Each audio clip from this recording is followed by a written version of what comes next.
하나님 말씀 보겠습니다. 함께 나눌 하나님 말씀은 신약성경 요한복음 9장 24절로 41절까지의 말씀입니다.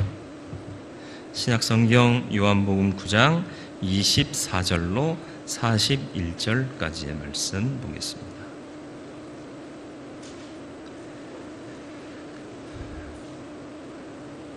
말씀 봉독해 드리겠습니다. 이에 그들이 맹인이었던 사람을 두 번째 불러 이르되 너는 하나님께 영광을 돌리라. 우리는 이 사람이 죄인인 줄 아노라. 대답하되 그가 죄인인지 내가 알지 못하나 한 가지 아는 것은 내가 맹인으로 있다가 지금 보는 그것이니이다. 그들이 이르되 그 사람이 내게 무엇을 하였느냐? 어떻게 내 눈을 뜨게 하였느냐? 대답하되 내가 이미 일렀어도 듣지 아니하고 어찌하여 다시 듣고자 하나이까? 당신들도 그의 제자가 되려 하나이까? 그들이 욕하여 이르되 너는 그의 제자이나 우리는 모세의 제자라. 하나님이 모세에게는 말씀하신 줄을 우리가 알거니와 이 사람은 어디서 왔는지 알지 못하노라. 그 사람이 대답하여 이르되 이상하다. 이 사람이 내 눈을 뜨게 하였으되 당신들은 그가 어디서 왔는지 알지 못하는도다. 하나님이 죄인의 말을 듣지 아니하시고 경건하여 그의 뜻대로 행하는 자의 말은 들으시는 줄을 우리가 아나이다. 창세 이후로 맹인으로 난 자의 눈을 뜨게 하였다 함을 듣지 못하였으니 이 사람이 하나님께로부터 오지 아니하였으면 아무 일도 할 수 없으리이다. 그들이 대답하여 이르되 내가 온전히 죄 가운데서 나서 우리를 가르치느냐 하고 이에 쫓아내어 보내니라. 예수께서 그들이 그 사람을 쫓아냈다 하는 말을 들으셨더니 그를 만나사 이르시되 내가 인자를 믿느냐? 대답하여 이르되 주여 그가 누구시오니까 내가 믿고자 하나이다. 예수께서 이르시되 내가 그를 보았거니와 지금 너와 말하는 자가 그이니라. 이르되 주여 내가 믿나이다 하고 절하는지라. 예수께서 이르시되 내가 심판하러 이 세상에 왔으니 보지 못하는 자들은 보게 하고 보는 자들은 맹인이 되게 하려 함이라 하시니 바리새인 중에 예수와 함께 있던 자들이 이 말씀을 듣고 이르되 우리도 맹인인가? 예수께서 이르시되 너희가 맹인이 되었더라면 죄가 없으려니와 본다고 하니 너희 죄가 그대로 있느니라. 아멘. 기도하겠습니다. 오늘도 주 앞에 섰습니다. 우리로 예배할 수 있는 자리에 불러주심 참 감사드립니다.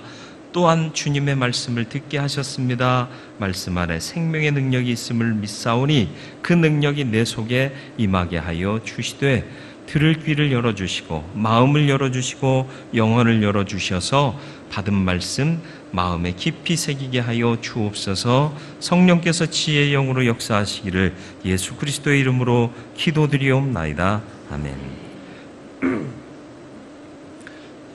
옛날에 러시아를 중심으로 소비에트 연방인민공화국 시절, 다시 말하면 소련이라고 하는 공산주의 거대 국가가 있을 당시에 소련이 우주 개발을 미국보다 앞서합니다. 그래서 유인 우주선을 만들어서 대기권 밖으로 먼저 쏘아 올립니다. 공산주의 국가인데 하여튼간에 그래서 소련이 굉장히 우주 개발에 앞장을 서게 되죠. 그때 처음 로켓을 타고 대기권 밖으로 나갔던 소련의 우주 비행사가 대기권 밖에서 한 얘기가 뭐냐? 아무리 둘러봐도 여기엔 하나님이 없다. 이렇게 얘기를 했습니다. 뒤늦게 미국이 로켓을 또 쏘아 올리죠. 유인 우주선으로 대기권 밖에 역시 나가게 되는데 그때 미국의 우주선에 타고 있었던 우주 비행사가 대기권 밖에서 한 얘기가 뭐냐? 참 아름다워라. 하나님이 지으신 이 우주는 그랬답니다. 무슨 얘기인지 아시겠습니까? 무슨 생각을 하고 보느냐에 따라서 아무리 봐도 하나님 없다 하는 것과 참 하나님이 지으신 세계가 아름답다 하는 말이 달라지는 거죠.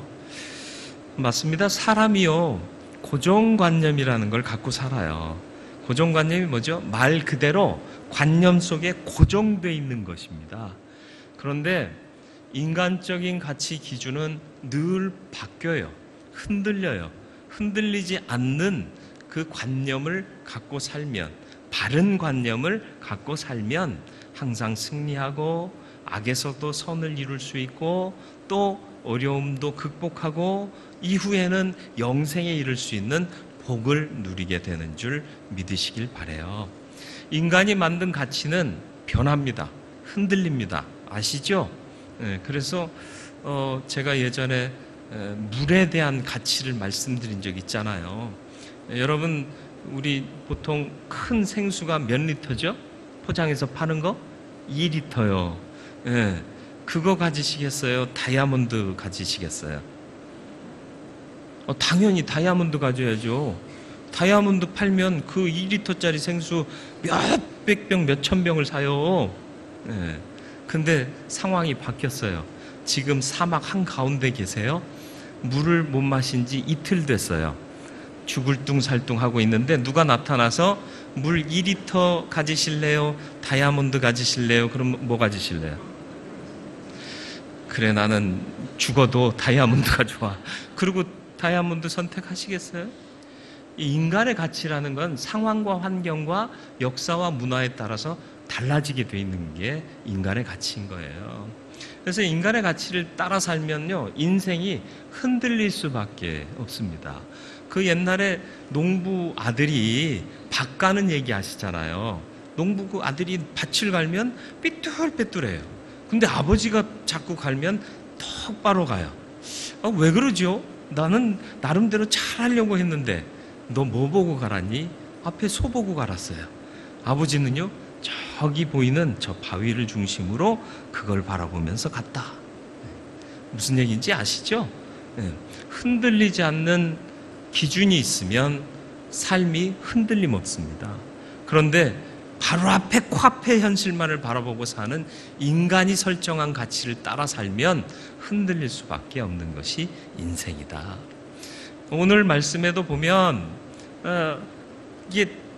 이것을 보느냐에 못 보느냐의 문제가 드러나고 있습니다. 고정관념을 가진 한 부류의 사람과 체험을 통해 확신하는 믿음이라는 고정관념을 이제 막 갖기 시작한 한 사람의 얘기가 나오고 있습니다. 배우는 것으로 우리가 완전해질 수가 없어요. 체험을 통해서 하나님을 만나고 은혜를 경험하면 그게 선한 고정관념이 되는 거예요. 맹인이었다가 치유함 받고 눈을 뜬 사람은요, 예수의 그 사랑, 하나님의 은혜가 그냥 말하지 않아도 사무쳐 있는 거예요. 그런데 하나님에 대해서 배웠다, 율법을 잘 안다, 많이 배웠다 하는 바리새인들은요, 배웠을 뿐이지, 머리로 알 뿐이지 그것을 체험하지 못하고 있기 때문에 하나님께로부터 온 예수 그리스도를 발견하지 못하고 있는 참 안타까운 모습을 보게 됩니다.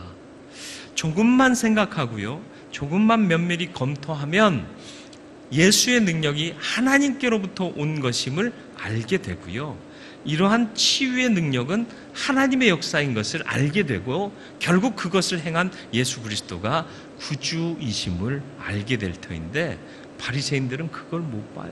왜요? 잘못된 고정관념을 갖고 있기 때문에 그렇습니다.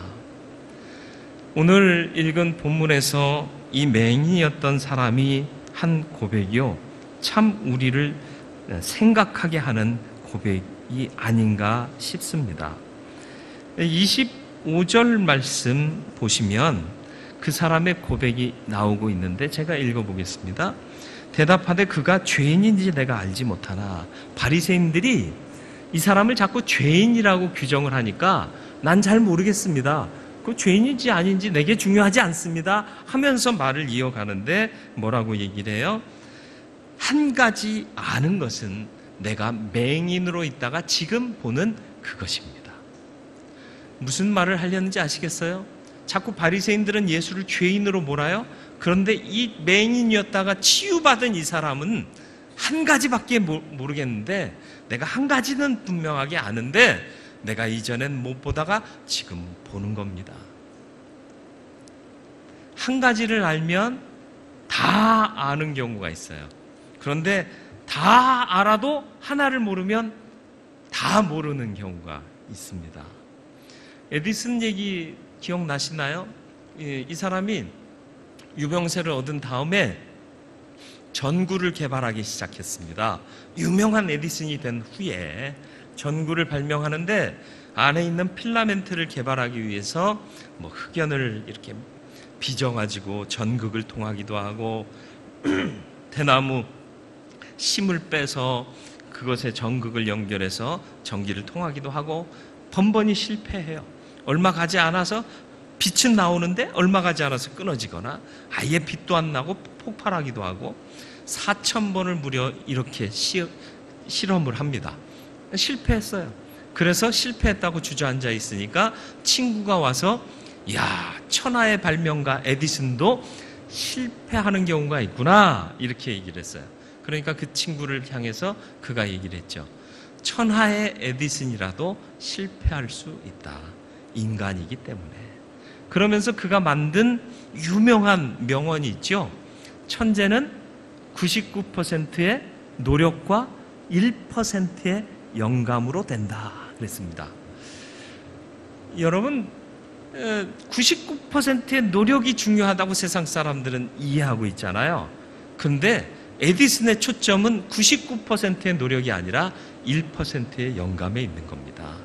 아무리 사람이 수고하고 열심을 다한다 해도 하나님이 주시는 1%가 없으면 99은 무용지물이다. 그런 뜻이에요. 근데 세상 사람들은 그렇게 이해 안 하죠. 영감은 1%밖에 안 돼. 99%의 노력이 천재를 만드는 거야. 노력하면 된다고. 근데 시편 말씀 우리가 잘 알지만 시편 127편의 말씀이 뭐예요? 하나님께서 성을 지키지 아니하시면 파수꾼이 깨어 지키는 것이 헛되고요. 하나님께서 집을 지어주시지 않으면 세우는 자의 수고가 헛되단 말이에요. 하나님이 역사하셔야 다 되는 겁니다. 오늘 읽은 말씀에서 맹인되었다가 보게 된 은혜를 체험한 이 사람은요, 한 가지만 아는데 그게 전부를 아는 거예요. 그런데 바리새인들은 많이 배우고 많이 공부했는데 이 하나를 인정하지 못해서 다 모르는 자가 되는 겁니다. 저와 여러분들 이 말씀을 통해서 도전받기를 원합니다. 그래서 한 가지 아는 것 우리에게도 있기를 바랍니다. 24절로 25절의 말씀이 그걸 얘기하고 있어요. 참 사람들 희한해요. 24절이요. 이에 그들이 맹인이었던 사람을 두 번째 불러 이르되, 자기들의 말이 안 되니까, 자기들끼리 문제가 해결이 안 되니까 다시 부릅니다. 그리고 그 사람에게 얘기를 해요. 너는 하나님께 영광을 돌리라. 지금 하나님께 영광 안 돌리고 있는 사람이 누구죠? 바리새인들이에요. 바리새인들이 하나님의 영광을 인정하지 않고 있는 겁니다. 그런데 적반하장인 거예요. 넌 하나님께 영광 돌려라. 그 얘기가 뭐냐? 우리가 원하는 대로 대답해라. 그 얘기입니다. 예수가 죄인이라고 우리는 말하는데 너도 동조해라. 너도 그렇다고 해라. 라는 것을 종용하기 위해서 넌 하나님께 영광을 돌려라. 우리는 이 사람이 죄인인 줄 아노라. 그러니까 이 은혜를 체험하고 예수의 사랑을 통해 눈뜨게 된 사람이 분명하게 얘기합니다. 대답하되 그가 죄인인지 내가 알지 못하나 한 가지 아는 것은 내가 맹인으로 있다가 지금 보는 그것입니다. 이 은혜의 체험이 저와 여러분들에게 있기를 바랍니다. 그래서 세상이 뭐라고 우리를 괴롭히고 핍박하고 위협하고 종용할지라도 내가 아는 한 가지 분명한 것은 예수가 나의 구주이십니다. 그로 인해 내가 살았고 그로 인해 내가 살 소망을 갖고 현재를 이기며 살고 있습니다 라고 고백할 수 있게 되기를 주님의 이름으로 축원을 드립니다. 사도 바울이요, 잘 배운 사람이었습니다. 바울 이전에 사울이요, 괜찮은 가문 출신이에요. 돈 잘 버는 직업을 갖고 있었습니다. 그런데 이 사람이 다메섹 도상에서 예수를 만나고 난 후에 예수 한 분만을 붙잡는 인생으로 바뀌었습니다. 그리고 나서 고백한 것이 빌립보서 3장 7절로 8절 말씀이요. 우리 같이 한번 읽어볼까요? 빌립보서 3장 7절로 8절 말씀 보시죠. 그러나 무엇이든지 내게 유익하던 것을 내가 그리스도를 위하여 다 해로 여길 뿐더러 또한 모든 것을 해로 여김은 내 주 그리스도 예수를 아는 지식이 가장 고상하기 때문이라 내가 그를 위하여 모든 것을 잃어버리고 배설물로 여김은 그리스도를 얻고. 아멘. 그리스도 한 분만을 위해서 내가 이전에 가졌던 지식, 재물, 명예, 이 모든 것들을 배설물로 여긴다.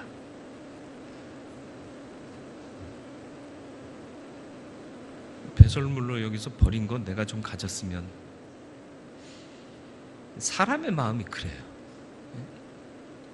가장 분명한 한 가지를 가지면 되는데 자꾸 그것이 아니라고 착각을 해요. 그리스도 예수 한 분만으로 만족하고 그것이 다라고 생각한 바울은요, 능력 있는 삶을 살았습니다. 매마저도요, 다시 일어나 복음 증거하러 가고요, 죽음의 위협이 있어도 달려갈 길을 달려갔습니다. 그러다가 순교했는데 그때까지도 기뻐하며 이 길을 갈 수 있었습니다. 이 힘과 능력이 오늘 우리를 살게 하는 힘이 되기를 주님의 이름으로 축원을 드립니다. 계속되는 위기 속에서도 하나님의 은혜를 체험한 이 맹인이었던 사람은요, 자기의 뜻을 굽히지 않습니다. 양보하지 않습니다. 26절로 29절이 그것을 기록하고 있는데요, 바리새인은 계속해서 다시 이 사람에게 추궁합니다. 종용하며 추궁하는 거죠. 야, 너 어떻게 해서 눈을 뜨게 됐느냐? 그 사람이 누구라고 생각하느냐? 또다시 물어요. 그러니까 이 사람이 뭐라고 대답을 해요? 당신들도 그 사람의 제자가 되려고 합니까? 이렇게 되묻습니다. 참 지혜로운 대답인 것 같아요. 이 사람이 하는 말을 이 바리새인들이요, 감당을 하지 못합니다. 26절 말씀부터 한번 볼까요? 그들이 이르되 그 사람이 내게 무엇을 하였느냐? 어떻게 내 눈을 뜨게 하였느냐? 그 맹인이었던 사람이 대답하되 내가 이미 일렀어도 듣지 아니하고 어찌하여 다시 듣고자 하나이까? 당신들도 그의 제자가 되려 하나이까? 그들이 욕하여 이르되 너는 그의 제자이나 우리는 모세의 제자라. 바리새인들이요, 배운 사람이에요? 못 배운 사람이에요? 잘 배운 사람들이에요. 근데 자기들이 말이 막히니까 뭐 했다고요? 욕했대요. 욕은 누가 하는 거예요? 그냥 평범하게 무식한 놈들이나 욕을 하는 거지. 옛날 어른들이 그렇게 말씀하셨잖아요. 지금 누가 무식한 자죠? 바리새인들이 무식한 놈 된 거예요. 이 나면서부터 속용된 자가 언제 배운 적 있나요? 그런데 이 사람은 고상하게 얘기하고 있고요, 바리새인들은 잘 배웠다고 하는데 무식하게 욕지거리 하고 있는 거예요. 뒤집어졌죠? 왜 뒤집어졌을까요? 하나를 붙잡으니까 되는 거예요. 옛날에 교회 다니시는 권사님 중에요, 초등학교도 못 다니신 분 계세요. 근데요, 덧셈 뺄셈 같은 것, 삶에서 필요한 것 잘 하시고요, 글자도 읽어요. 어떻게 읽게 되셨어요? 교회 댕기면서부터. 찬송하는데 모르니까 이제 찬송가 어디래? 그러면 옆에서 찾아줘요. 그러면 부르잖아요.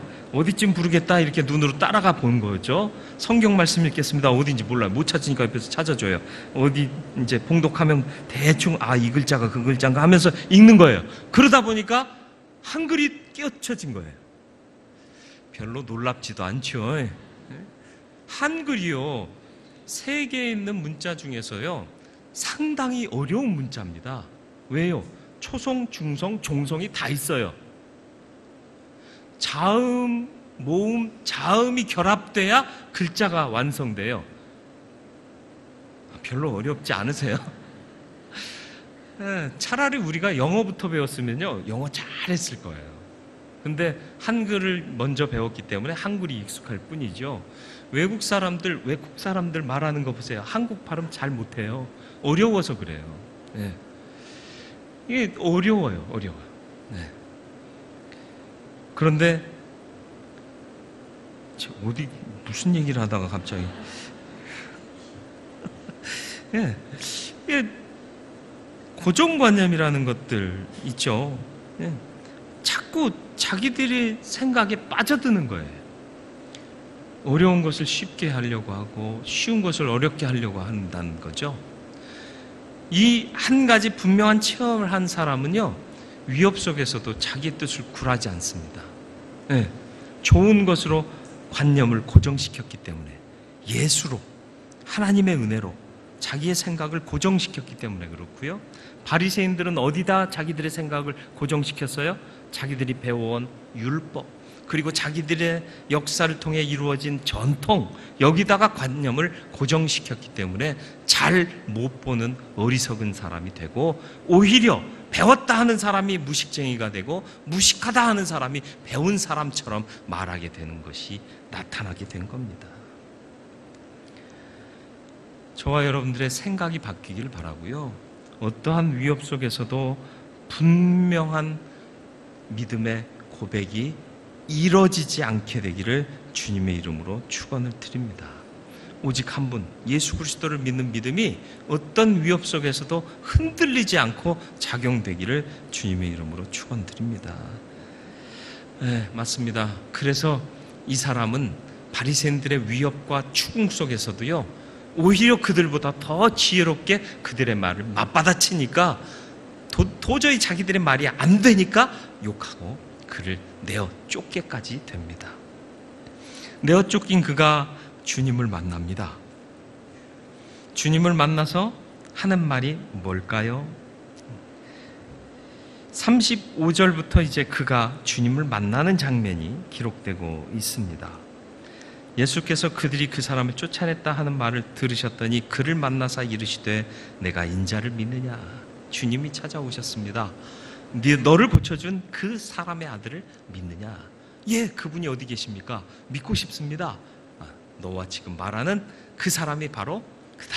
내가 바로 그 사람이다. 이렇게 말씀하시니까 이 사람이 한치의 망설임도 없이 바로 무릎 꿇어 절하며 내가 믿나이다. 이렇게 고백을 했습니다.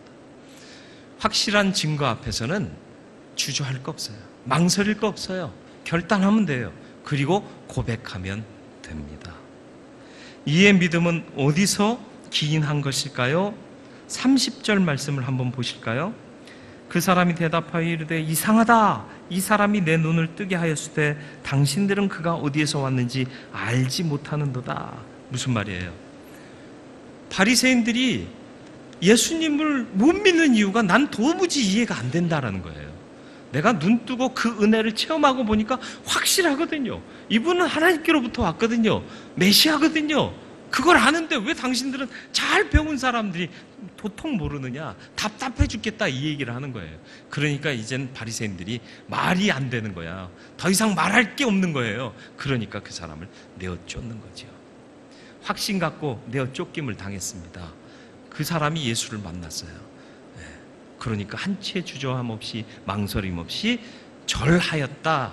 그리고 내가 믿나이다 고백했다는 거예요.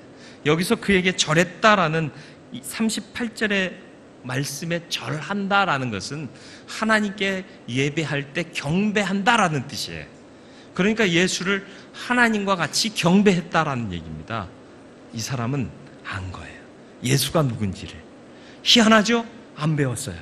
그런데 은혜를 맛보니까 알게 돼요. 이게 믿음의 진리입니다. 저와 여러분들이 하나님의 은혜를 맛보아 알게 되기를 축원합니다. 그래서 머리로 인식하는 게 아니라 가슴으로 뜨거워 온 삶을 통하여 주님을 고백하고 확신 갖고 흔들리지 않는 믿음을 갖고 살게 되기를 주님의 이름으로 축원을 드립니다. 여러분 한 가지 갖고 계시나요? 여러분이 아는 한 가지가 분명하십니까? 예수 그리스도가 나의 구주이심을 믿으십니까? 그 한 가지가 여러분의 전부가 되기를 주님의 이름으로 축원을 드립니다. 계속되는 위협과 어려움 속에 있다 할지라도 확신 버리지 마시길 바라요. 바리새인들이 위협합니다. 종용합니다. 계속 캐물어요. 그럼에도 불구하고 이 사람은 확신 버리지 않습니다. 믿음의 담대함입니다. 처음부터 작정한 고정관념 돌이키기 쉽지 않습니다. 여러분의 고정관념을 잘 가지시길 바라요. 악에 근거한 고정관념이 아니라, 사람이 세운 것들에 근거한 고정관념이 아니라, 선하고 하나님께서 주신 은혜에 우리의 관념을 고정시킬 수 있기를 바랍니다. 그래서 그 눈으로 세상을 바라보면 다 은혜 아닌 게 없어요. 감사함으로 받으면 버릴 것이 하나도 없잖아요. 그렇지 않습니까? 확실한 증거 앞에서 어떤 삶을 사시겠습니까? 망설이고 주저하는 삶이 아니라 한치의 망설임 없이 고백하고 결단하고 나아가는 삶을 사시길 바랍니다. 그러면 하나님의 은혜의 풍성함을 더 크게 경험하고 구원의 은혜의 역사를 내 삶으로 드러내며 나의 삶은 승리하고 주의 영광은 내 삶을 통해 나타나는 온전한 그리스도인의 삶을 살게 될 줄로 믿습니다. 말씀을 기억하며 기도하기를 원합니다. 주여, 내가 아는 한 가지, 이 한 가지가 전부를 아는 힘이 되게 하여 주옵소서.